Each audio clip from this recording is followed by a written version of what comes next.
I think you could absolutely make the case that the insufferable left-wing Marxist Prime Minister of Great Britain, Keir Starmer, has had the single worst 30 days of any world leader walking the earth today. And it's about to end very, very soon, according to reports. First, 30 days ago, Keir Starmer's Labour Party suffered the worst losses in British history, a apocalyptic Hiroshima-level atomic Holocaust landslide where the hard right, the people who stood against everything that globalist Keir Starmer cuck wants to bring to England, won in biblical proportions. I love this map. There's a lot of data visualization of this. Here's the best one. English local council elections 2026. Okay. Reform UK. This is like the opposite party of Keir Starmer, the Labour Party. Here's where they won. You can see they won all over the map. Where did Labour win? 0 places. They won 0 things. This is a absolute rout and landslide. You can see here, this is Labour's vote share in every municipality in all of the whole of England. Collapse, collapse, collapse, collapse, collapse. It's like the crypto market. Look at this. Here's the worst local election results on record for Labour. Look at this. Dun, dun, dun, oh.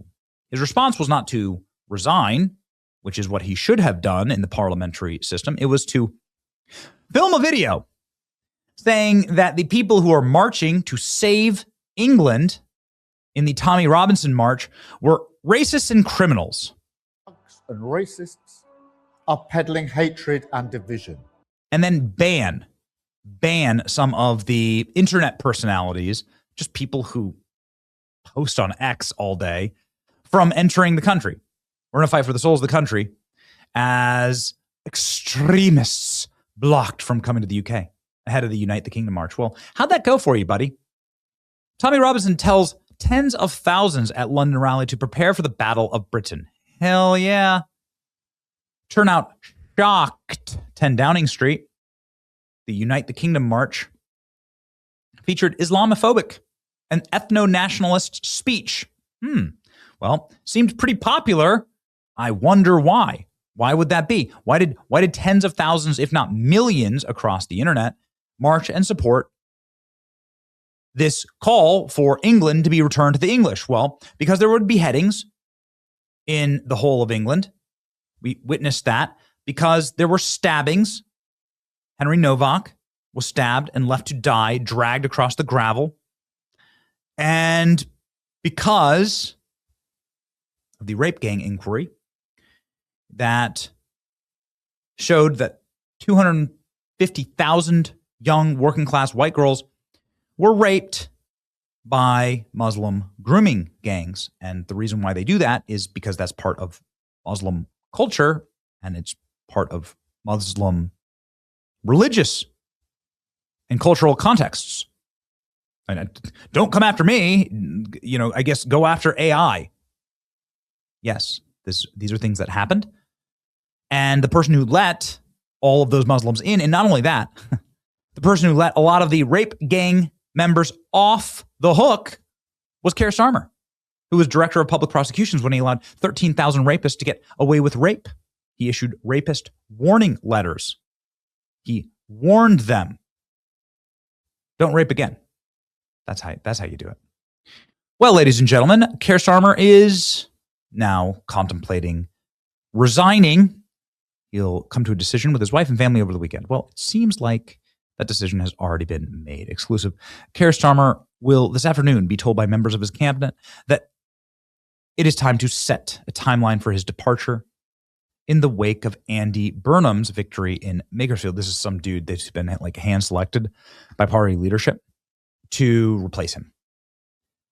Keir Starmer projected to be outed now, a 53% chance, skyrocketing.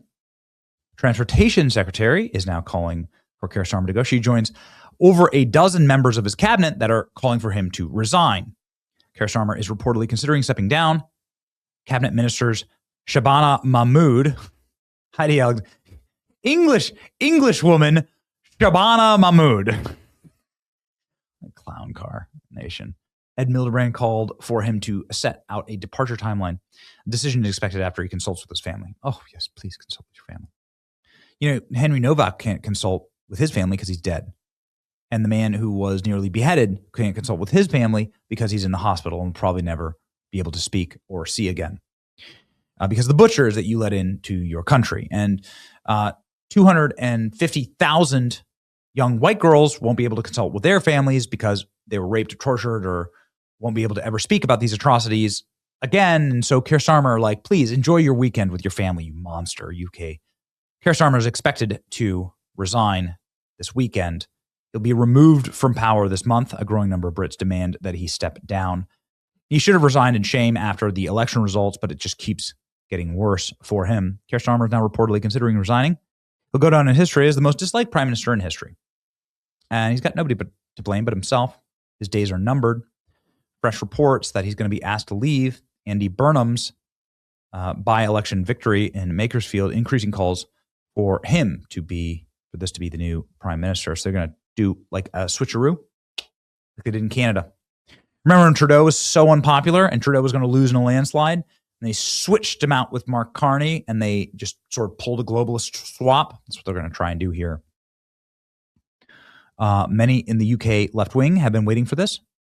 Burnham is supported by Blair, and they delayed backing another challenger to Keir Starmer until Burnham was back in Parliament, special election. Previous member in that seat resigned just so that Burnham could quickly run for Parliament in a special election. The fix is in from the Labour Party. Can we expect Keir Starmer to be out? You know, they bring in a guy who hasn't been muddied up the same way. It's over. Keir Starmer is finished. I still am excited that he's going to lose. I hope that they were able to pull Mark Carney over the finish line in Canada when Canada should have, by every measure, gone right wing. And so they're desperate here. Today, the majority turned on him. He was delusional until the end. He thought he had support of his cabinet. Apparently, his cabinet has now collapsed. Two-tier sneaking out of the back door of Downing Street this morning. His time is almost up, says Tommy Robinson. Tommy Robinson on our show saying that Keir Starmer's days are indeed numbered this week. Here we go.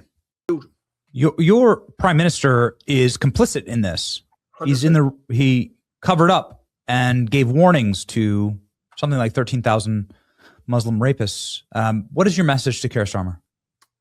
Your days are numbered. And I don't think so. When you see lots of things happened and lots of things failed here, police failed, government failed. Do you know who else failed? We failed. As a nation, we failed. Now, we lost morality, we lost faith, we lost culture, we lost the church, we lost Jesus, we lost our belief, we lost everything, our identity. And that wasn't a mistake. The church, all these things, what I'd say is a successful left-wing revolution. Open border mass immigration, attack the church, attack the family, feminize the man, weaken the man. All these things have happened. Now that left a void. And in that void filled all these barbaric ideas. Yeah. But we as a nation, if we had pride, we wouldn't let any of this happen. As men, we wouldn't let it happen. So we lost ourselves. Yeah, we lost ourselves. Now, what Keir Starmer and what I think people should be looking at Britain and realising is Britain's been asleep for 30 years. Britain was paralysed through fear. Our leaders, but not just our leaders, all of us were. When I started, Benny, you've got my name there as Tommy Robinson. Yeah, my name's not Tommy Robinson. My name's Stephen Lennon. But I used a fake name because I was scared. I wore a mask because I was scared. I didn't want to lose my job. I didn't want to be in that position. So I understand the fear that the public had because I had that fear. I knew they're going to attack you. They're going to want to kill you. I understood the problems of taking on Islam because I'm born in Luton. I get it. Yeah. What I didn't understand was the British state and the lengths it would go to and the dark side of the British state and how corrupted it was. So, but what Keir Starmer's government and what the globalists or the elite, whatever word you want to come to for them, need to understand is that a cultural revolution is happening in Britain. A political revolution is happening. People are finding faith. They're finding identity again. Men are becoming strong. Men are meeting. There's a lot happening, Benny, outside of this that I'm watching, and I've waited 15 long bloody years for. Yeah, please. I've waited 15 long years for this moment, and I'm looking at it happening. You mentioned before we had millions on the streets. All of these things, unfortunately for us, as a nation that was asleep, all these things had to happen. Like I say in America, you needed Joe Biden for 4 years. Yeah. to be able to elect Donald Trump with a mandate where the public support the change that's needed to be brought in. Yeah, and we need all this. So Keir Starmer, his days are numbered. Nationalism, patriotism, whatever word you want to come to for it, is accelerating. It's a fire that they're not going to be able to put out.